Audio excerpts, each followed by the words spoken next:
বন্ধুরা, কলার পিঠে দেখো আমি বানিয়ে ফেলেছি। কি সুন্দর হয়েছে দেখতে এবং খেতে। ঘরে থাকা কলা দিয়ে আর ঘরে থাকা সমস্ত উপকরণ দিয়ে এভাবে বানিয়ে তোমরা একবার বাড়িতে খেয়ে দেখো, দারুণ লাগে। হ্যালো বন্ধুরা, শুভ বিকেলবেলা। সবাইকে কেমন আছো তোমরা সবাই? আশা করছি ভালো। এই যে এখন আমি তৈরি করব এগুলো কি বলো তো বন্ধুরা, কলা। আমার কর্তামশাই অনেক কলা কেনে, অত খেয়ে পারা যায় না, ঘরে থেকে নষ্ট হয়ে যায়। তাই কলাগুলো ভালো থাকতে থাকতে এই যে কলার পিঠা বানাবো আমি এখন। তার জন্য এই যে কলাগুলো আমি ছিলে নিয়েছি। এগুলো আছে মদনা কলা। 17-18টা কলা আমি ছিলে নিয়েছি এখানে। এখন আমি কলার পিঠা বানাবো। আশা করছি তোমাদের দারুণ লাগবে দেখতে। ভালো লাগলে লাইক করে দিও। আর নতুন বন্ধুরা যারা এখনও আমার চ্যানেলটি সাবস্ক্রাইব করনি, প্লিজ আমার চ্যানেলটিকে অবশ্যই সাবস্ক্রাইব করে দিও। আর আমার ফেসবুক পেজের নাম হচ্ছে মানসী কিচেন, সেখানে যেয়ে ফলো করে দিও। আমি কলাগুলো প্রথমে ভালো করে চটকে নিচ্ছি। আমি কলাগুলো ভালো করে চটকে নিয়েছি। এবার আমি এর ভিতরে 1 চিমটি লবণ দিয়ে দিচ্ছি, তাহলে কলার পিঠেগুলো খেতে দারুণ টেস্টি হবে। এবার আমি স্বাদ মতো চিনি দিয়ে দেবো।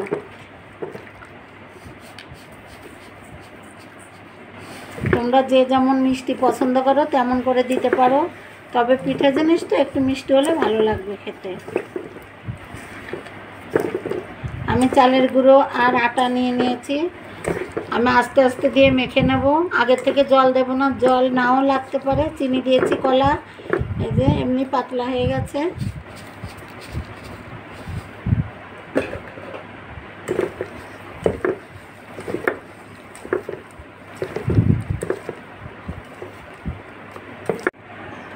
কলা, চিনি, নুন দিয়ে আমি ভালো করে মাখিয়ে নিয়েছি। এখন আমি আটা দিয়ে দিচ্ছি। এখন আমি আন্দাজ মতো আটা দিচ্ছি। এটুকুন দিলাম। আমি একটু চালের গুঁড়িও দেব। আটা দিয়ে আগে একটু মেখে নিই। আমি একটু চালের গুঁড়ি দিয়ে দিচ্ছি। এখানে তোমরা সিদ্ধ চালও নিতে পারো। আমার কাছে আতপ চালের গুঁড়ো ছিল, এই জন্য আমি আতপ চালের গুঁড়িটা দিয়ে দিচ্ছি। এবার ভালো করে মেখে নেব। আমি ভালো করে মেখে নিয়েছি চিনি কলা দিয়েই। আমার আর কোনো এক্সট্রা জল দেওয়া লাগেনি বন্ধুরা। এই দেখো ঠিক এমন হয়েছে। তোমরা যদি একটু বেশি বানাতে চাও, আমি যেটুখানি কলা চিনিতে পাতলা হয়েছে সেটুখানি আটা আর চালের গুঁড়ো দিয়েছি। তোমরা বেশি বানাতে চাইলে কলার পরিমাণ কতটুকু হবে সেই আন্দাজে নিতে পারো, সাথে জলও একটু দিতে পারো বেশি নিলে। কিন্তু আমার কারেক্ট হয়েছে মাখানোটা, আমার কোনো জল লাগেনি, কলা চিনিতেই হয়ে গেছে। এই যে তার ভিতর আটা আর চালের গুঁড়ো দিয়ে মেখে নিয়েছি, এক্সট্রা কোনো জল দেওয়া লাগেনি। আমি এরকম আরও 20 মিনিট রেখে দেবো রেস্টে। তারপরে বন্ধুরা রান্নাঘরে যে কলার পিঠেটা বানানো শুরু করে দেবো। সবই তোমাদের সঙ্গে শেয়ার করছি, আমার সাথেই থাকো। কলার পিঠেগুলো বানানোর জন্য আমি রান্নাঘরে চলে এসেছি।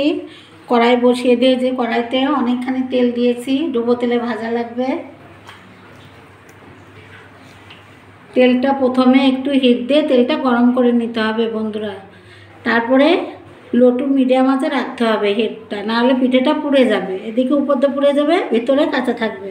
তেলটা ভালো করে আগে গরম করে নিয়ে তারপরে হিটটা কমিয়ে দিয়েছি আমি। এবার আমি পিঠে বানানোর জন্য একদম রেডি কলার পিঠে। তোমরা যে কোনো সব দিতে পারো, গোল করেও দিতে পারো, লম্বা করেও দিতে পারো। এই যে আমি লম্বা করে ভেজে নিচ্ছি এমন করে। দেখো বন্ধুরা, প্রথমে বেটারটা এরকম করে নিয়েছি, নিয়ে এই যে এরকম করে এরকম করে দিয়ে দিচ্ছি। তোমরা তো যেরকম সাইজ পছন্দ করো সেই সাইজ অনুযায়ী তোমরা বানিয়ে নিতে পারো।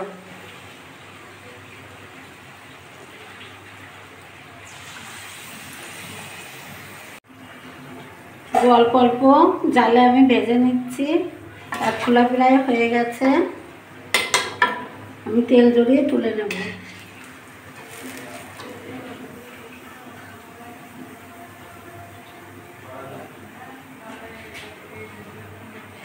একটা গামলিতে তুলে নিচ্ছি।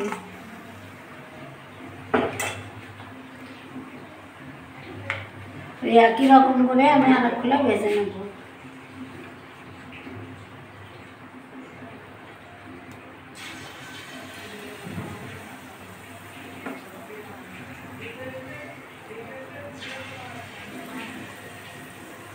হয়ে গেছে, আমি খুন্তি দিয়ে আর একবার আস্তে করে আলতোভাবে উল্টে দিচ্ছি, এই যে এক একটা করে। দেখো বন্ধুরা, পিঠেগুলো ফুলে ফুলে তেলে দিয়ে কত বড় বড় হয়েছে, কি সুন্দর ফুলেছে পিঠেগুলো। আরও খোলা হয়ে গেছে, তেল জড়িয়ে আমি তুলে নিচ্ছি। এই কলার পিঠেটা এত মজার হয় বন্ধুরা খেতে, কি আর বলবো। তোমরা বাড়িতে একবার এরকম বানিয়ে খেয়ে দেখো, কত মজার হয় খেতে।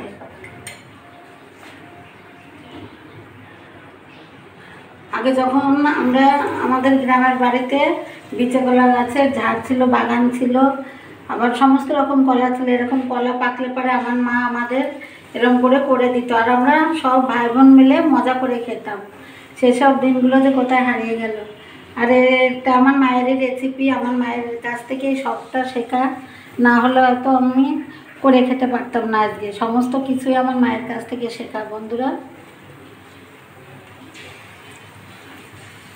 আমি এই যে একই রকম করে সমস্ত পিঠেগুলো ভেজে তুলে নেব, তোমরা আমার সাথেই থাকো।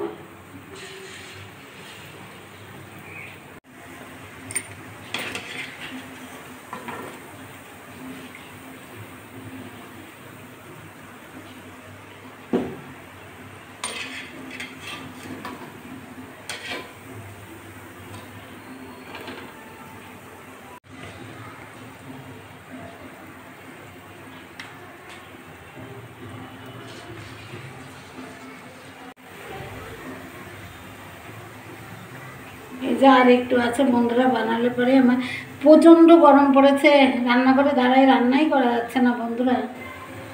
তো আমি কলা দিয়ে পিঠে বানাচ্ছি, মনে করলাম আমি আমার বন্ধুদের সাথে একটু শেয়ার করি, তাই তোমাদের সঙ্গে শেয়ার করলাম। তোমাদের কেমন লাগছে অবশ্যই কমেন্ট করে জানাবে। আর তোমরা কি এমন করে কলা দিয়ে পিঠা বানিয়ে খেয়ে থাকো বন্ধুরা? ভীষণই টেস্টি হয় এই পিঠাটা খেতে বন্ধুরা। এই যে আমার এক প্লেট ভরে গেছে, এবার আর একটা গামলিতে তুলে নিচ্ছি। এক প্লেট ভরে গেছে, এখন এগুলো একটা গামলিতে তুলে নিচ্ছি তেল ঝরিয়ে। দেওয়ার সময় কত ছোট ছোট, আর তেলে দিলে দেখো বন্ধুরা ফুলে কত বড় বড় হয়ে গেছে, দেখো দেখিস।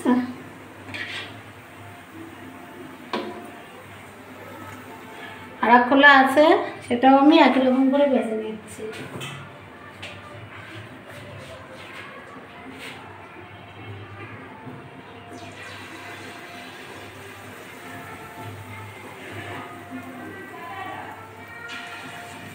বন্ধুরা, আমার কলার পিঠা ভাজা কমপ্লিট হয়ে গেছে, আমি এখন চুলাটা বন্ধ করে দিচ্ছি, তেল জড়িয়ে তুলে নিচ্ছি।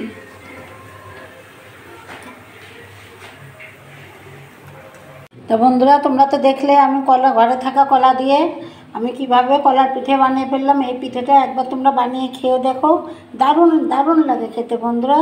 আর কমেন্ট করে জানিও কেমন লেগেছে তোমাদের কাছে। তোমাদের একটা কমেন্ট আমাকে ভিডিও বানাতে অনেক বেশি উৎসাহিত করে। ঠিক আছে বন্ধুরা, আবারও সবাইকে শুভ বিকেলবেলা, সবাই ভালো থেকো, টাটা সবাইকে।